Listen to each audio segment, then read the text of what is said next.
Welcome! In this video I'm gonna show you how to personalize the objective styles in Star Wars Battlefront II. So, to do it you have to open the options, then move to the gameplay and scroll down.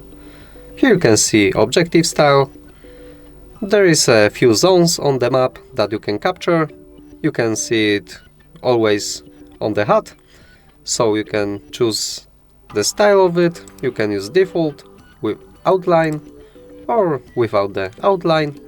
I prefer to use it as a default because I can clearly see on the map while capturing the zone.